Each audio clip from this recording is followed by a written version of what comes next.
La municipalidad, como todas las municipalidades de la provincia de Buenos Aires y en el país, recibe por descargo de la provincia un fondo educativo que a su vez la provincia recibe de la nación.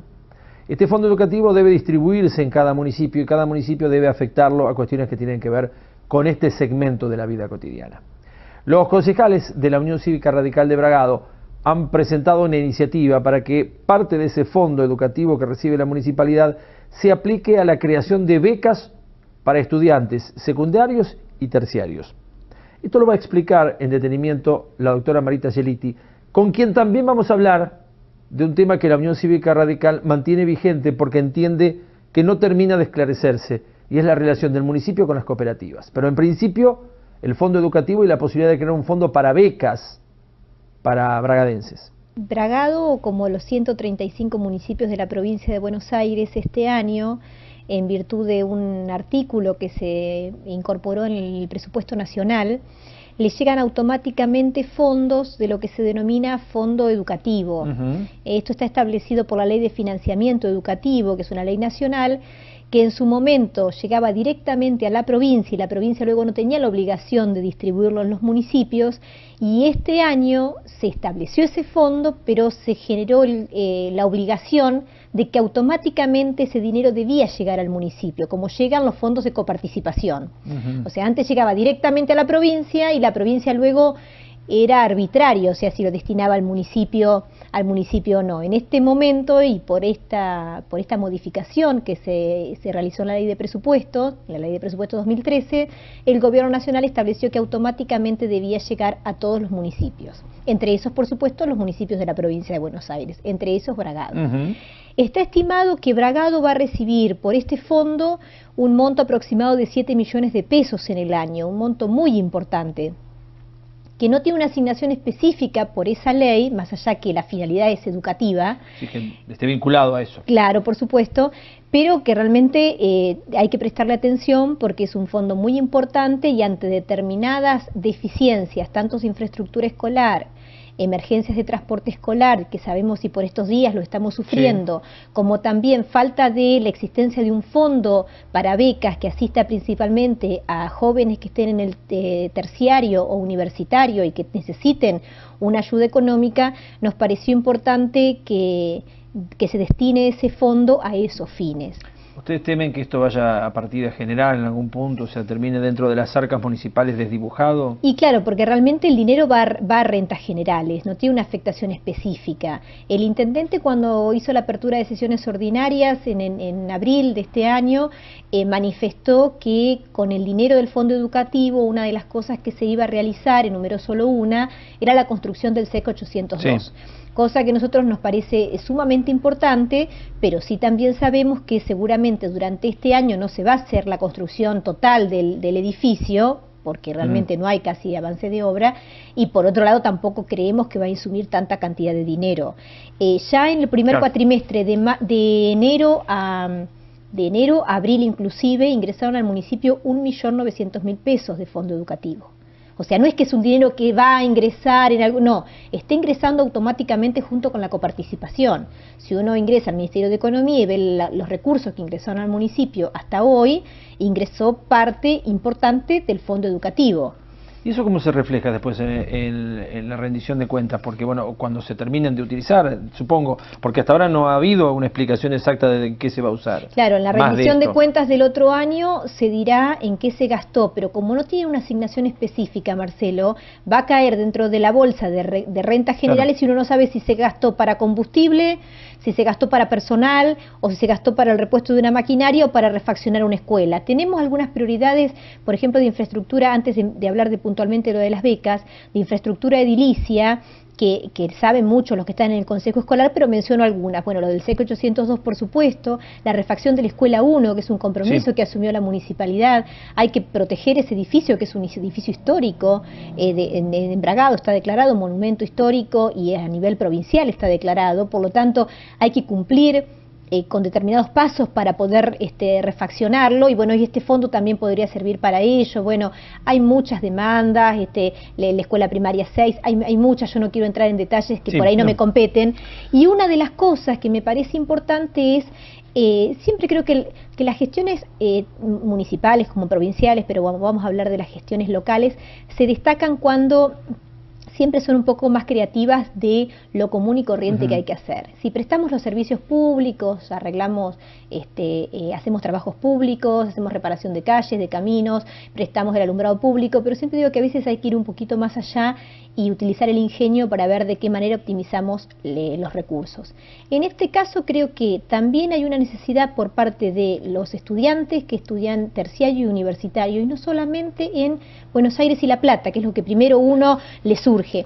Hay muchos estudiantes en Chivilcoy, hay muchos estudiantes en Junín, hay muchos estudiantes en Alberti, hay muchos chicos que van a 25 de mayo, o sea, porque realmente la oferta educativa ha llegado a la región en buena hora, y entonces, pero esos chicos necesitan dinero para el transporte, muchos son aranceladas las carreras que hacen porque no hay en la oferta pública, o sea, no es que van al terciario privado porque quieren, sino porque realmente hay una oferta pública, y creemos que se puede destinar parte de este fondo a becas.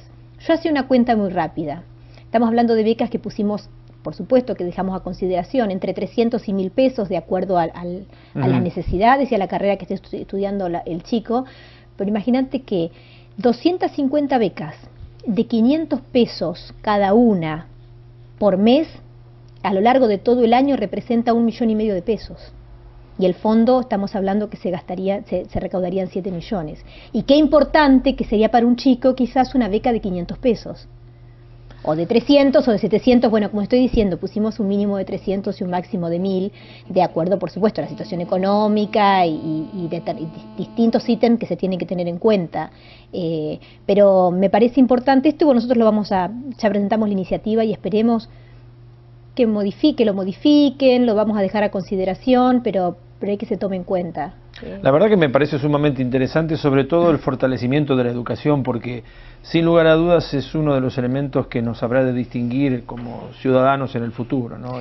Sí, después hay otras emergencias que se pueden tomar también con este fondo. Yo sé que el deber irrenunciable de la infraestructura escolar, del transporte escolar, del servicio alimentario escolar es del Estado provincial, yo no lo desconozco. Sí, eso sería la primera. Pero después hay una realidad de que el chico no puede ir a la escuela porque no tiene el transporte, porque la licitación no se presentaban oferentes, porque le quieren pagar lo mismo que el año pasado a los transportistas por supuesto que a ese nivel no pueden, o porque los comedores escolares le pagan 5 pesos por cada chico y encima le bajan el cupo de chicos que pueden ir al comedor por una cuestión de reducción de gastos en la provincia. Y qué alimentación le estamos dando a los chicos también en el servicio alimentario. A lo mejor con esto podríamos suplementar un poco más la alimentación, porque está bien, el chico va al comedor escolar, pero eso no quiere decir que no pueda comer una fruta. O sea, sí, no tiene por qué, seguro. Porque realmente, y con todo el esfuerzo que hacen los proveedores del Estado, que realmente no han pagado todavía parte del año pasado, han pagado solamente una parte de este año y le siguen proveyendo, y con ese monto que te estoy hablando, esto lo sé por los dichos de la consejera escolar, pero bueno, 5 pesos por cada alumno es bastante poco lo que se le puede ofrecer. Temas que merecen ser tratados y analizados. Y ustedes también por estas horas han marcado un punto importante respecto de una cuestión que se debatió mucho en el último tiempo, pero que nunca termina de llegar a la conclusión o al esclarecimiento, como ustedes proponen. En el Consejo Deliberante, ¿no se había determinado crear una comisión para indagar qué pasa con las cooperativas de trabajo en Bragado? Sí, bueno, la comisión se creó hace más de 3 años y lamentablemente no pudo dar demasiados frutos en la información que pudimos recabar, porque hubo una obstrucción por parte del Ejecutivo en brindarnos información. Luego de eso hubo una presentación realizada por cooperativistas que también denunciaron irregularidades. Sí. Lamentablemente quiero decir que nosotros todo eso también lo cursamos al Tribunal de Cuentas. El Tribunal de Cuentas investigó cómo se estaban gastando esos recursos y cómo era la operatoria, y luego, según la información que me dijo el Tribunal de Cuentas, archivaron el expediente porque los mismos cooperativistas que denunciaron en un momento después se desdijeron, cosa que me llama la atención cuando hay una cuestión de por supuesto, de supremacía de uno sobre otro, en supremacía del gobierno por sobre los cooperativistas que necesitan el trabajo. Eso es un poco, te lo traigo a colación de lo que me preguntás de lo que pasó con esa investigación, pero todos saben, y se sabe, al menos nosotros que estamos en la función pública, que hay irregularidades en el tema de las cooperativas y que realmente no cumplen la función social que debieran cumplir. Eso estoy hablando de la irregularidad en el funcionamiento respecto al objeto que tiene la cooperativa. Sí. Distinto es que haya irregularidades legales, jurídicas y administrativas que ameriten causas judiciales. Son dos cosas diferentes. Son dos cosas diferentes, sí. Pero cuando estamos en política, nosotros no somos fiscales para ir y estar denunciando permanentemente en la justicia. Esa función la tiene otro. Más allá de que nosotros podemos alertarlo, podemos manifestar públicamente y también podemos ir a la justicia. Pero sí podemos decir cosas que sabemos que están sucediendo en Bragado con el tema de las cooperativas. Sabemos que no es un sistema de promoción social para la gente que está en las cooperativas, porque realmente terminan siendo dependientes del poder de turno.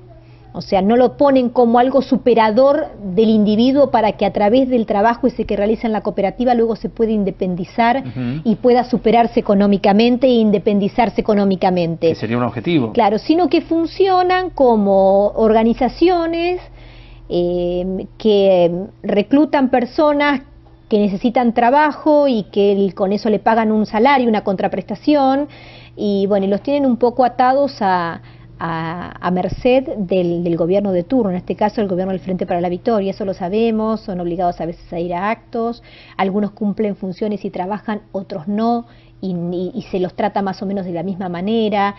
Y por otro lado, creemos que es una gran, con todas esas irregularidades, sin embargo, nosotros lo que hablamos en las cooperativas respecto a la rendición de cuentas del año 2012, o sea, en qué gastó la plata el municipio en el año 2012, gran parte de los recursos fueron a pagarle a esas cooperativas, a pagarles por trabajo que ha hecho la cooperativa. Entonces yo digo, si las cooperativas tienen todas las irregularidades que todos sabemos que tienen, que los dicen los propios cooperativistas y lo sabe el gobierno, quizás el gobierno lo tapa, pero realmente están pasando irregularidades en las cooperativas, que no cumplen esa función que deben cumplir y que hay algunos que tienen más poder que otros en las cooperativas, hay algunos que mandan un poco más que otros en las cooperativas.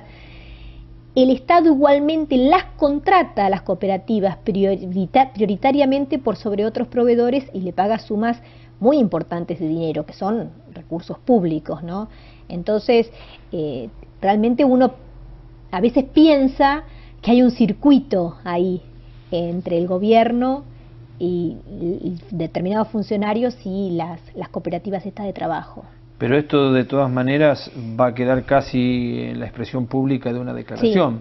Sí, puede ser, pero de todos modos yo lo voy a manifestar igual. O sea, por más de que no tenga documentación que se me haya exhibido, por más de que lo hayamos reclamado.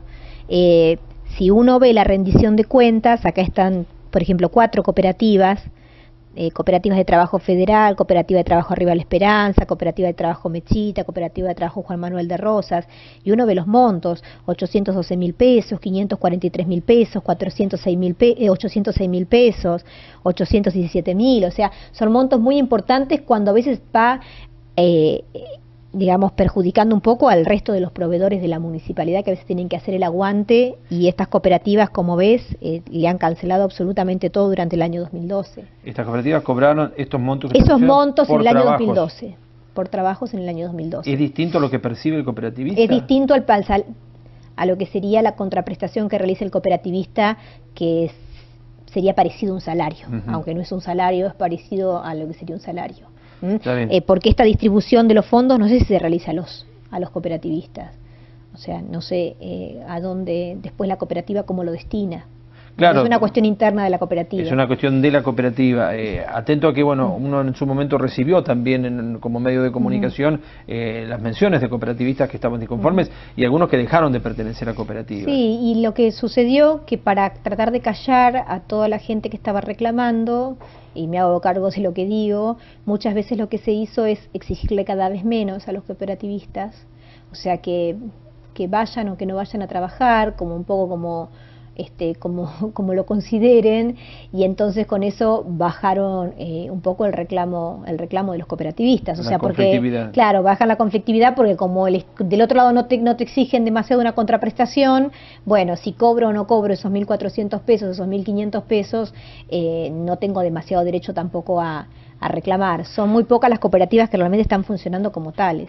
Yo recuerdo que algunas obras se habían anunciado por medio de cooperativas. Por ejemplo, la plaza que está frente al cementerio en algún punto iba a ser encarada por cooperativistas. Creo que quedó paralizada esa obra. Sí, porque realmente después cuesta mucho el control de la obra y la ejecución de la obra con este tipo de empresas, que cuesta mucho porque realmente no hay una decisión del gobierno municipal de darle la fortaleza que tienen que tener. O sea, creo que lo único que pretenden es tener ahí un grupo de personas cautivos y adictos al gobierno, que después puedan ser utilizados políticamente, partidariamente, sin importar demasiado el progreso social de las personas, porque lo ideal de esto sería que las cooperativas funcionen como trampolín, en el buen sentido, del desarrollo de la persona para que pueda jerarquizar su trabajo, para que pueda independizarse. Esa sería la idea. A ver, en sí mismo, la asignación universal por hijo en algún punto puede ser considerada para igualar a las personas que tienen alguna condición social y económica producto de un trabajo en negro. Si se entiende bien el concepto y si se entendiera realmente para qué es el dinero que recibe la persona, y la persona que tiene la posibilidad de acceder a una cooperativa y conformarla y brindar un servicio, si fuese el objetivo de conformar un grupo de trabajo que después pueda trabajar por sus propios medios sin tener dependencias, también sería bueno. Lo que pasa es que todos los programas sociales que lanzados por el gobierno nacional o el gobierno provincial tienen nada más que el mecanismo de cooptar voluntades. O sea, porque la asignación universal por hijo, si fuera universal realmente, dejaríamos de lado el clientelismo político. Porque yo soy monotributista, y porque soy monotributista, ¿por qué no puedo cobrar la asignación universal por hijo? Tal cual. Está bien, si después mis ingresos superan determinado monto por mis distintas actividades, yo tendré el mecanismo para devolverlo, pero creo que tienen que recibirlo todos los chicos. O sea, tus hijos, mis hijos, todos. Después veremos la forma de compensar, porque si una persona es propietaria de 1.000 hectáreas de campo, por ahí no es demasiado justo que lo cobre, pero yo diría, porque el sistema y la idea de la asignación universal por hijo es que sea para todos los chicos, por eso iguala. Claro. Para todos, y me parece a mí que también los programas sociales, si realmente quisieran ser un trampolín para que la gente se supere, tendrían que ser solamente un camino, no un destino hacia algo. Claro. Porque los programas estos, y no quiero entrar en detalles con algunas cuestiones conflictivas, el programa Envión, el programa Jóvenes, el programa Más y Mejor Trabajo, todos los programas sociales que andan dando vuelta, terminan, te puedo asegurar, Marcelo, tratando de que el chico no termine nunca la escuela. Porque vos la condición que tenés que tener es no haber terminado la escuela secundaria. Yo digo una propuesta así, si gobernaría la nación o la provincia, cosa difícil hasta ahora. ¿Por qué no le dan una ayuda económica mientras están estudiando y cuando se reciben le duplican esa ayuda por determinada cantidad de tiempo hasta que se inserten laboralmente? Para que a vos te interese superarte, porque si no cobras por el programa joven 450 pesos porque no terminaste la escuela secundaria creo que hasta los 25 años, entonces chicos siempre va a estar dando, claro, porque dice, si termino no me dan más. Mucho del enojo que hoy yo advierto en la sociedad argentina y sobre todo en la clase media pasa por el mal uso de estos programas. Claro, porque no es que la clase media no quiere que lo ayuden a la gente que tiene bajos recursos. Lo que está enojada y molesta con razón, y estamos molestos y enojados la clase media con razón, y yo me hago cargo, porque no quiero quedar bien con un sector por quedar bien, es que sea esto el objetivo final, el subsidio permanente. Porque en vez de que esa persona, como te dije, pueda superarse, lo único que lo hacemos es estar cautivo de un gobierno de turno. O sea, porque sí, está muy bien que la asignación universal por hijo aumente el monto, que hay otros programas sociales que también se aumenten los montos, pero en el fondo lo único que se trata de ir haciendo es generando una masa que lo único que está haciendo es estar relacionada con el gobierno de turno, nada más. No queremos que se mejoren, queremos tenerlos cautivos, y eso realmente no creo que sirva mucho para la sociedad. Es preocupante. Sí. Doctora, gracias por venir. No, por favor.